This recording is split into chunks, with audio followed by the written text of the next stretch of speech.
Dear students, আমি তিস্তা তোমাদের সবাইকে স্বাগত জানাই target 100 in government jobs YouTube চ্যানেলে। দেখো, আজকে যে ক্লাসটা নিয়ে এসেছি এটা মেনলি স্ট্যাটিক জিকের ক্লাস। স্ট্যাটিক জিকে হলেও এখানে জেনারেল সায়েন্সের পোর্শনটা কিন্তু বেশি। আর অ্যাকচুয়ালি এই প্রশ্নগুলো প্রত্যেক কটা প্রিভিয়াস ইয়ার। তোমরা যারা কম্পিটিটিভের প্রিপারেশন করছো, তোমরা প্রশ্নগুলো দেখলে বুঝতে পারবে প্রশ্নটা কোনোটা বিসিএসসি এসছে, কোনোটা এসআই এসছে, কোনোটা পশ্চিমবঙ্গ পুলিশে এসছে। এইভাবে প্রশ্নগুলো ওই সব জায়গা থেকে, কোনোটা রেলে নেওয়া, এইসব জায়গা থেকে আমরা প্রশ্নগুলো কালেক্ট করেছি। আর যদি তোমরা তার আগে যদি তোমরা আমাদের কাছে স্পেশাল স্টাডিজের জন্য পড়তে চাও, তাহলে এই যে নাম্বারটা দেখতে পাচ্ছ 7001496841, এই নাম্বারে তোমরা কন্ট্যাক্ট করো। আর যদি চ্যানেলে নতুন হওয়ার ক্লাস ভালো লাগে তাহলে লাইক করে দিও, আর চ্যানেল সাবস্ক্রাইব করে রেখো। সাবস্ক্রাইব করে বেল আইকন ক্লিক করে অল করো, যাতে ভিডিও নোটিফিকেশান তোমরা পাও। তো দেখো, প্রথম প্রশ্ন কি লিখেছে, এদের কোনটি দৈর্ঘ্যের একক নয়? তো দৈর্ঘ্যের একক নয় কি, দেখো কোনটা কোনটা দিয়েছে। আলোকবর্ষ, যেগুলো অ্যান্সার সেগুলো একটুখানি বড় মোটা করেছি, মোটা কালিতে লিখেছি। আলোকবর্ষ এটাও কিসের একক, এটাও কিসের একক, আমাদের দৈর্ঘ্যের একক, তাই তো। মাইক্রনও এটা বড় একক, এটা ছোট একক। এই ইউ এটাও, আর ডি এই রেডিয়ান হচ্ছে কোণের একক, বুঝতে পারলে। তারপরে দেখো, পরম শূন্য তাপমাত্রা হলো সেই তাপমাত্রা যেখানে কি হয়। দেখো অপশানগুলো দিয়েছে। জল জমে বরফে পরিণত হয়, পদার্থের অণুগুলির গতি স্তব্ধ হয়, সমস্ত পদার্থ কঠিন অবস্থায় থাকে, অণুগুলির গতিশক্তি ও স্থিতিশক্তি পরস্পরের সমান হয়। তাহলে অ্যান্সার কী হবে? পরম শূন্য তাপমাত্রা হলো সেই তাপমাত্রা যেখানে পদার্থের অণুগুলির গতি স্তব্ধ হয়। তারপরের প্রশ্ন আমরা দেখব, মার্কিন যুক্তরাষ্ট্রের সান ফ্রান্সিসকো গদর পার্টি কে প্রতিষ্ঠা করেন? লালা হরদয়াল। আমরা সবাই জানি, মানে অপশান দেখার কোনো রকম অপেক্ষা রাখে না, আমরা সবাই কম বেশি এই প্রশ্নটার অ্যান্সারটা জানি। তারপরে দেখব, পশ্চিমবঙ্গের শিক্ষার হার 2001 অনুযায়ী, একের সেন্সাস অনুযায়ী কত? দেখো দেওয়া আছে 2001-এর সেন্সাস। তোমরা কিন্তু ভেবো না যে এই 21-এ হবে বলে কিংবা 11-ই হয়েছে বলে এরকম আসবে না, এটা কিন্তু তোমাদের ভাবাটা সবচেয়ে ভুল। কিন্তু 11টায় কত সেটাও তোমরা জেনে রাখবে, 1-এরটাও তোমাদেরকে জেনে রাখতে হবে। তো 68.84% তোমরা দেখতে পাচ্ছ। তারপরের প্রশ্ন, একটি বস্তু অনুভূমিক তলে সমদ্রুতিতে গমন করে, তবে বস্তুটির চলার সময় নিচের কোন রাশিটি থাকবে না? তো ত্বরণ, তাই তো। অনুভূমিক তলে সমদ্রুতিতে চলছে বস্তুটা, তাহলে বস্তুটি কোন থাকবে না? ত্বরণই তো থাকবে না, বেগ তো থাকবে, চলছে, ভরবেগও থাকবে, গতিশক্তিও থাকবে। তা না হলে রাশিটা কীভাবে চলছে? তো কি থাকবে না? ত্বরণটা থাকবে না, বুঝলে নিশ্চয়ই। তার পরের প্রশ্ন আমরা দেখব, কে সম্প্রতি গ্রিসের প্রধানমন্ত্রী পদত্যাগ করেছেন? আচ্ছা, গ্রিসের প্রধানমন্ত্রী পদত্যাগ করেছেন লুকাস পোপিদু। এটা তোমাদের জন্য খুব একটা বেশি ইম্পর্টেন্ট নয়, বুঝতে পারলে। প্রিভিয়াস ইয়ার তো, পুরোটাই প্রিভিয়াস ইয়ার। যারা প্রিপারেশন করো তারা বুঝতে পারবে, এটা তোমাদের জন্য খুব একটা বেশি ইম্পর্টেন্ট নয়। আমি বলবো এটা তোমরা স্কিপ করে যাও। তো 1912 সালে লর্ড হার্ডিঞ্জের ওপর কে আক্রমণ চালিয়েছিল? দেখো, ভগৎ সিং, রাসবিহারী বসু, ক্ষুদিরাম বোস, অজিত সিং। আক্রমণ চালিয়েছিল রাসবিহারী বসু। তারপরের প্রশ্ন আমরা দেখব, ইন্ডিয়া উইন্স ফ্রিডম গ্রন্থটির রচয়িতা মৌলানা আবুল কালাম আজাদ। সবাই জানি এটা অ্যান্সার, মৌলানা আবুল কালাম আজাদ। তারপরের প্রশ্ন আমরা দেখব, কোন তলটি তাপের উত্তম শোষক? কালো অমসৃণ তল। আমরা জানি সাদা অমসৃণ তল নয়, সাদা মসৃণ তলও নয়, কালো মসৃণ। সাদা তলটা কি করে বলো তো? সাদা মসৃণ তল যেটা আমরা চায়ের কাপে থাকে, এটা কি করে? তাপটাকে প্রতিফলিত করে, তাপ শোষণ করে না, তাই তো। এই জন্য গরমকালে আমরা সাদা জামা পরি, এইসব কারণগুলোর জন্যই। তারপর দেখো, রাষ্ট্রপুঞ্জের কোন সংস্থা প্রথম প্যালেস্টাইনকে পূর্ণ সদস্য হিসেবে নিযুক্ত করেছে? ইউনেস্কো। ইউনেস্কোর ফুল ফর্মটা তোমরা আমাকে কিন্তু জানিও। তারপরের প্রশ্ন, 1919 সালের আইনটা কী নামে পরিচিত? রাওলাট আইন। আমরা জানি। মরলেমিন্টো কত? মরলেমিন্টো হচ্ছে 1909, তাই তো। সাইমন অ্যাক্ট কত? সাইমন অ্যাক্ট আই থিঙ্ক 17, তাই তো, এরমভাবে। আর মন্টফোর্ডটা কতই তোমরা জানো, মন্টফোর্ডটা। রাওলাট আইন 1919। আর আচ্ছা বলো তো, এই রাওলাট আইন, আচ্ছা এটা তো লাইভ নয়, ঠিক আছে। তারপর দেখো, পশ্চিমবঙ্গে নারী শিক্ষার হার 2001-এর সেন্সাস অনুযায়ী, 2001-এর সেন্সাস অনুযায়ী কত? 64.5%। আমি আরও বলছি, 2001-ও করতে হবে, 2011-ও করতে হবে, দুটোই করবে তোমরা। তারপর দেখো, 2018 সালে কমনওয়েলথ ক্রীড়া কোথায় অনুষ্ঠিত হবে? তোমরা এটা করবে না। আমি অলরেডি তোমাদেরকে টপিক অনুযায়ী কারেন্ট অ্যাফেয়ার্স কিন্তু আমি প্রোভাইড করে দিয়েছি, টপিক অনুযায়ী। এরপরে তবে যারা আমাদের কাছে ওয়েস্ট বেঙ্গল পুলিশের জন্য পড়ছো, তাদেরকে যে কারেন্ট অ্যাফেয়ার্সগুলো এখন প্রোভাইড করা হচ্ছে গ্রুপে, তোমাদের জন্য বলি যে এগুলো কিন্তু খুব একটা বেশি ইম্পর্টেন্ট তোমাদের জন্য হবে না। তোমাদের জন্য হবে যেটা পরের বছর থেকে, সেই কারেন্ট অ্যাফেয়ার্সটা খুব ইম্পর্টেন্ট হবে। আর যারা আমাদের কাছে রেলের জন্য পড়ছো, এক্সারসাইজের জন্য পড়ছো, তাদের জন্য এই কারেন্ট অ্যাফেয়ার্সগুলো খুবই ইম্পর্টেন্ট। আমি কিন্তু টপিক অনুযায়ী সব শেষ করে দিয়েছি। তারপরে দেখো ভারতের কোন রাজ্যে প্রথম লোকায়ুক্ত নিয়োগ করেছে, তো কোন রাষ্ট্রে না বিহার, তাই তো। তারপরে দেখো অপশানগুলো তোমরা দেখো, অপশানগুলো আমি বলবো না, অলরেডি তো অ্যান্সার করাই আছে, অপশানগুলো তোমরা দেখো। তারপরে দেখো কোন ঘটনা মহাত্মা গান্ধীকে 1922 সালে অসহযোগ আন্দোলন স্থগিত রাখতে বাধ্য করেছিল, তাহলে কোন চৌরি চৌরার গণহিংসা। এটা কি হয়েছিল চৌরি চৌরার গণহিংসা? সবাই জানো চৌরি চৌরার গণহিংসা হয়েছিল কি, আর এর জন্য অসহযোগ আন্দোলন মহাত্মা গান্ধী স্তব্ধ করে দিয়েছিল, মানে থামিয়ে দিয়েছিল। তারপরে নিম্নে উল্লিখিত দেশগুলির মধ্যে কোন দেশের সংবিধানে প্রচলিত আচার আচরণ গুরুত্বপূর্ণ ভূমিকা পালন করে? প্রচলিত আচার আমেরিকার সংবিধান, ফরাসি সংবিধান, ভারতীয় সংবিধান, ব্রিটিশ সংবিধান। তাহলে অ্যান্সার কী হবে? অ্যান্সার হবে ব্রিটিশ সংবিধান। তাহলে ব্রিটিশ সংবিধানে কী হয়? প্রচলিত আচার আচরণ গুরুত্বপূর্ণ ভূমিকা পালন করে ব্রিটিশ সংবিধানে। তারপর গ্লিসারলে নিমজ্জিত একটি স্বচ্ছ কাঁচখণ্ড পৃথকভাবে দৃশ্যমান হয় না, কারণ গ্লিসারলের প্রতিসরাঙ্ক কাঁচের প্রতিসরাঙ্কের তুলনায় কম। বুঝতে পারলে? তাহলে কি বলছে? গ্লিসারলে নিমজ্জিত একটি স্বচ্ছ কাঁচখণ্ড পৃথকভাবে দৃশ্যমান হয় না। গ্লিসারলে মানে ডুবিয়ে থাকবে এরকম একটা কাঁচ, স্বচ্ছ যেটা কাঁচদণ্ড সেটা আলাদাভাবে দেখা যাবে না, কারণ গ্লিসারলের প্রতিসরাঙ্ক কাঁচের প্রতিসরাঙ্কের থেকে অনেকখানি কম। বুঝতে পারলে নিশ্চয়ই?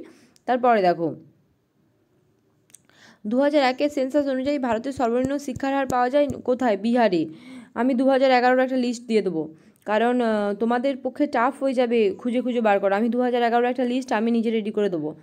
তারপর দেখো 2রা নভেম্বর 2011 বাংলাদেশে কোন দেশের সাথে প্রথম পারমাণবিক চুল্লি স্থাপনের চুক্তি করেছে? ইম্পর্টেন্ট প্রশ্ন তোমাদের জন্য হবে 2001 বলে পিছিয়ে যেও না, ইম্পর্টেন্ট প্রশ্ন তোমাদের জন্য কিন্তু এটা হতে চলেছে। তো কি 2রা নভেম্বর 2011 বাংলাদেশ কোন দেশের সাথে প্রথম পারমাণবিক চুল্লি স্থাপনের চুক্তি করেছে? রাশিয়া। আমি বারবার বলছি এটা কিন্তু প্রিভিয়াস ইয়ার টানা হয়েছে প্রত্যেক কটাই, তাই বলছি আমি 2011টা করিয়ে দেবো। তোমরা কত চাপ নেবে, আমি বরং করিয়ে দেবো।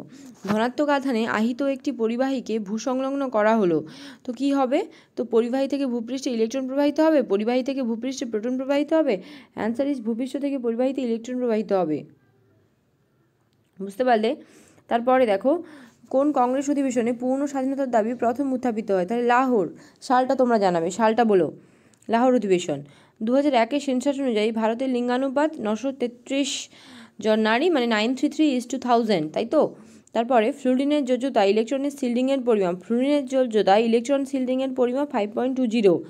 তারপরের প্রশ্ন, একটি ঘড়ি 1 ঘটিকায়, একটু রিজনিং এসছে, ঠিক আছে, দরকার নেই। দিল্লির কেন্দ্রীয় আইনসভা কক্ষে কে ধ্বনি তুলেছিলেন বিপ্লবী দীর্ঘজীবী হোক? ভগৎ সিং। ওকে, দিল্লির কেন্দ্রীয় আইনসভা কক্ষে ভগৎ সিং ধ্বনি তুলেছিলেন বিপ্লবী দীর্ঘজীবী হোক। ইম্পর্টেন্ট প্রশ্ন। ধর্মনিরপেক্ষতা এই ধারণাটির সঠিক দেন কে? ওকে, তো কে? রাষ্ট্রনীতি প্রণয়ন ও শাসনের ক্ষেত্রে কোনো ধর্মীয় চিন্তাধারা। আচ্ছা, এই ধর্মনিরপেক্ষতা কথাটির মানে কি? এগুলো তোমরা কোয়েশ্চেন এগুলো দেখো, এগুলো পড়ার কিছু নেই, তোমরা যখন কোয়েশ্চেন পড়বে তখনই তোমরা বুঝতে পেরে যাবে। তো রাষ্ট্রনীতি প্রণয়ন ও শাসনের ক্ষেত্রে কোনো ধর্মীয় চিন্তার দ্বারা পরিচালিত হয় না, এটাই হচ্ছে ধর্মনিরপেক্ষতা। তারপরে দেখো সোনার ঘনত্ব রূপার তুলনায় অস্বাভাবিক বেশি, কারণ কি? রূপার তুলনায় সোনার ভর সংখ্যা বেশি। তাহলে সোনার ঘনত্ব রূপার তুলনায় বেশি, কারণ কেন? কারণ রূপার তুলনায় সোনার ভর সংখ্যা অনেকখানি বেশি।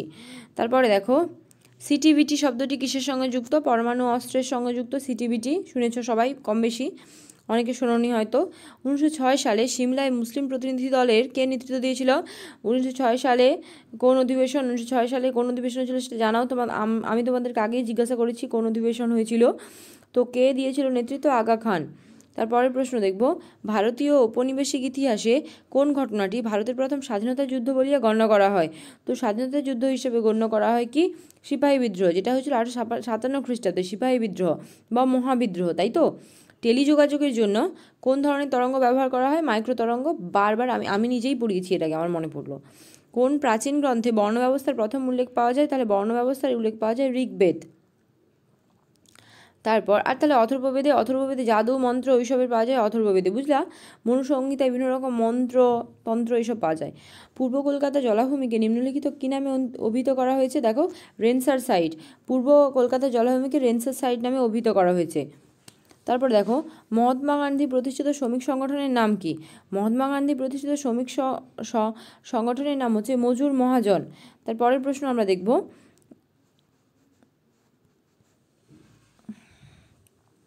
সমুদ্রগুপ্তের এলাহাবাদ প্রশস্তি কার রচনা? এলাহাবাদ প্রশস্তি হরিসেন।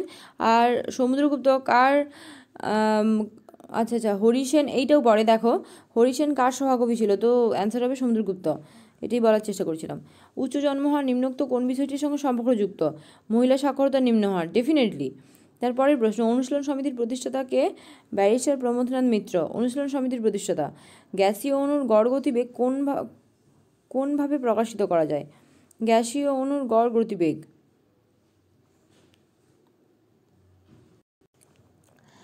তারপরে দেখো সুন্দরবনকে নিম্নলিখিত বৈশিষ্ট্যের জন্য ওয়ার্ল্ড হেরিটেজ সাইট নামে নথিভুক্ত করা হয়েছে। মানে কোন বৈশিষ্ট্যের জন্য? তাহলে কিসের জন্য? ম্যানগ্রোভ গাছের জন্য একে ওয়ার্ল্ড হেরিটেজ সাইট হিসেবে ঘোষণা করা হয়েছে। প্রোটিন শনাক্তকরণের পরীক্ষা কি? পরীক্ষা হলো বিউরেট পরীক্ষা। প্রোটিন শনাক্তকরণের পরীক্ষা। বাংলার পালবংশীয় রাজা দ্বিতীয় মহিপালের বিরুদ্ধে বিদ্রোহে কৈবর্তনেতা কে ছিল? তো বিদ্রোহে কৈবর্তনেতা কে ছিল? দিব্য। তো পরের প্রশ্ন আমরা দেখব, আজাদ হিন্দ ফৌজ কোথায় প্রথম স্থাপিত হয়? সিঙ্গাপুর। আচ্ছা, আজাদ হিন্দ ফৌজ কে স্থাপন করেন আমাকে ঠিকঠাকভাবে জানাবে তো? এর একটা ইতিহাস আছে, বুঝলা? আমরা কি জানি? সুভাষচন্দ্র, তাই তো? এটাই আমরা জানি, কিন্তু অ্যাকচুয়ালি কে স্থাপন করে সেটা কি তোমরা জানো? যদি জানো কমেন্টে জানিও। নিম্নোক্ত কোন যৌগটি থার্মোপ্লাস্টিক? পিভিসি। তারপরে হিন্দু উত্তরাধিকার আইন কিসের জন্য দায়ী? জমির কম উৎপাদনশীলতা, কৃষিকার্যে ব্যবহারিক পদ্ধতি প্রয়োগ না করা, জলসেচ ব্যবস্থার সুবিধা না থাকা, ক্ষুদ্র ক্ষুদ্র জোত জমিতে বিভাজন ও খণ্ডিতকরণ। এটা হবে অ্যান্সার, ক্ষুদ্র ক্ষুদ্র জোত জমিতে বিভাজন ও খণ্ডিতকরণ। তারপরের প্রশ্ন, বঙ্গদেশের বদ্বীপের দক্ষিণ পূর্ব দিকে নিম্নলিখিত কোন চলন পরিলক্ষিত হয়? তো দেখো দিয়ে আছে সাবসিডেন্স বা নিমজ্জন, ইমার্জেন্স বা উত্থান, তারপরে আছে কি আছে? তারপর আছে প্রোগ্রেডেশন, আর কোনোটি নয়। তো আছে কি? এটা হবে উত্থান। প্রাকৃতিক নির্বাচনের তত্ত্বটির প্রবক্তাকে? ডারউইন। আমরা সবাই জানি প্রাকৃতিক নির্বাচনবাদ। তারপরের প্রশ্ন আমরা দেখব, গুপ্ত বংশের কোন রাজা লিচ্ছ বিদ্রোহ নামে পরিচিত ছিল? লিচ্ছ বিদ্রোহী। আচ্ছা, তো কে ছিল? সমুদ্রগুপ্ত। নতুন প্রশ্ন দেখলাম কিন্তু। নীল বিদ্রোহ নিয়ে নিয়মিত আলোকপাত করা হতো কোথায়? নীল বিদ্রোহ নিয়ে আলোকপাত করা হতো হিন্দু পেট্রিয়টে। এটা একটা পত্রিকা। তো কে স্থাপন করেছিল এই পত্রিকাটা, সেটা কি তোমরা জানো?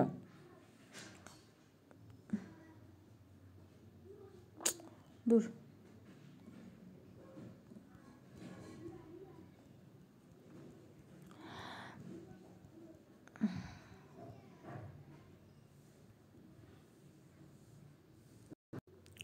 তারপরের প্রশ্ন দেখো, সমাজের কোন শ্রেণীর মানুষ নিরন্তর মুদ্রাস্ফীতিজনিত মূল্যবৃদ্ধির জন্য সবচেয়ে বেশি ক্ষতিগ্রস্ত হন? কোন শ্রেণীর? বিনিয়োগকারী শ্রেণী। আমরা জানি এটার প্রশ্নের অ্যান্সারটা। তারপরে দরকার নেই। তারপর দেখো, নিমাটোফার বা শ্বাসমূলের উপস্থিতি দেখা যায় কোথায়? ম্যানগ্রোভ উদ্ভিদে। এই দেখো, এই যে দিয়েছে নিমাটোফোর, এই নিমাটোফোরটা দেখে অনেকে ভুলে মানে অনেকে করবেই না প্রশ্নটা নেগেটিভ খাওয়ার জন্য, কিন্তু এর যে বাংলাটা শ্বাসমূল, এটা জেনে রাখো। তারপরে খালিমপুর তাম্রপট পালবংশীয় কোন রাজার সমরকীর্তি সম্পর্কে আমাদের অবহিত করে? কোন রাজা? ধর্মপাল। ভারতের প্রথম রিমোট সেন্সিং স্যাটেলাইট কি? IRS-1A। এটা রিমোট সেন্সিং স্যাটেলাইট।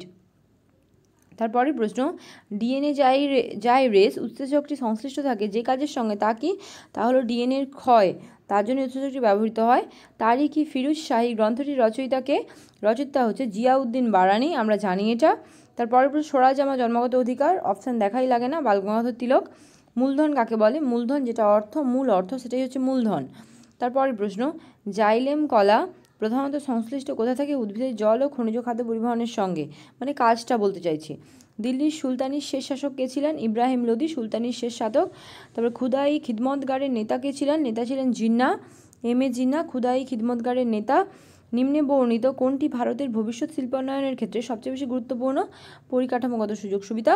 মানে আমি যখন কোনো শিল্পের উন্নতি করব, সেক্ষেত্রে আমার পরিকাঠামো মানে এখানে কি? মানে যেটা আমার কাঁচামাল লাগছে সেটা পাওয়া, উন্নত যন্ত্রপাতি পাওয়া, আমার যোগাযোগ ব্যবস্থার একটা উন্নতি, এগুলোই হচ্ছে পরিকাঠামোগত সুবিধা। বুঝতে পেরেছো? তারপর দেখো জিপিএসের full form global positioning system দিয়ে পরিমাপ করা হয় কি? সমুদ্রের খনিজ দ্রব্যের অবস্থান, তাই তো? জলের গভীরতা কী হয়? ফ্যাথোমিটার, তাই তো? মূল কাণ্ড পাতায় বিন্যস্ত নয় এমন উদ্ভিদ কি? এমন উদ্ভিদ হল শৈবাল। খানুয়ার যুদ্ধে বাবরের প্রধান প্রতিপক্ষ কে ছিল? রানা সঙ্গ। কত সালে জানাও? তারপর দেখো, এরিয়াল ফটোগ্রাফস নিম্নলিখিত যন্ত্রের সাহায্যে বিশ্লেষণ করা হয় কি? প্যারালাক্স বার। ওকে, প্যারালাক্স বার করা হয় তারপর বাংলায় কৃষক প্রজাপার্টির প্রতিষ্ঠা করেছিলেন কে? মুজাফফর আহমেদ কৃষক প্রজাপার্টির প্রতিষ্ঠা করেছিলেন। একটি নির্দিষ্ট ধরনের অথবা একটি নির্দিষ্ট এলাকায় সমুদায় জীবগুলির ভরকে কি বলা হয়? ভরকে বলা হয় বায়োমাস। টোডরমল কে ছিলেন? আকবরের রাজসভার একজন রাজস্ব বিষয়ক বিশেষজ্ঞ। ইম্পর্টেন্ট প্রশ্ন। ভারতে নয়া অর্থনৈতিক নীতি চালু হয়েছে কোন বছরে? 1991-এ ভারতের নয়া অর্থনৈতিক নীতি চালু হয়েছে। তো পূর্ণতাপ্রাপ্ত ফাইলেরিয়া কীট মানুষের যে অংশে অবস্থান করে সেটা কোথায়? অন্ত্রে অবস্থান করে পূর্ণতাপ্রাপ্ত ফাইলেরিয়া কীট। দামোদর উপত্যকায় বহুমুখী নদী পরিকল্পনা নিম্নলিখিত প্রকল্পের অনুকরণে কোন মার্কিন যুক্তরাষ্ট্রের টেনেসি উপত্যকার যে প্রজেক্ট সেটার ওপর ভিত্তি করে, মানে সেটাকে অনুকরণ করে আমাদের দামোদরে যে বহুমুখী নদী পরিকল্পনা সেটা আমাদের তৈরি হয়। তারপরের প্রশ্ন আমরা দেখব। এখানে শেষ, আর আমাদের কোনো প্রশ্ন নেই। এগুলো প্রত্যেকটা প্রিভিয়াস ইয়ার। যারা দাও অ্যাকচুয়ালি, যারা খাটো কিংবা যারা নতুন তারা হয়তো বুঝতে পারবে না। তোমরা একবার সার্চ করো, বিসিএসের প্রশ্নগুলো দেখো, আর এসআই দেখো, পশ্চিমবঙ্গ পুলিশ দেখো, তো রেল দেখো, রেলের প্রশ্নগুলো বিভিন্ন শিফটের। তো এই প্রশ্নগুলো তোমরা প্রত্যেকটা প্রশ্নই তোমরা যেখানে না হোক যেখানে কমন পাবে, ঠিক আছে। আর আবার বলছি, যদি তোমরা আমাদের কাছে পড়তে চাও তাহলে এই নাম্বারে কন্ট্যাক্ট করো। চ্যানেলে নতুন হয়ে চ্যানেলটা সাবস্ক্রাইব করে দিও, আর যদি কন্টেন্টটা ভালো লাগে তাহলে একটা লাইক করে দিও। আর আজকে আরও ক্লাস আসছে, তোমরা ওয়েট করো, ভালো করে ক্লাসগুলো দেখো। তত সময়ের জন্য সবাই ভালো থেকো, সুস্থ থেকো।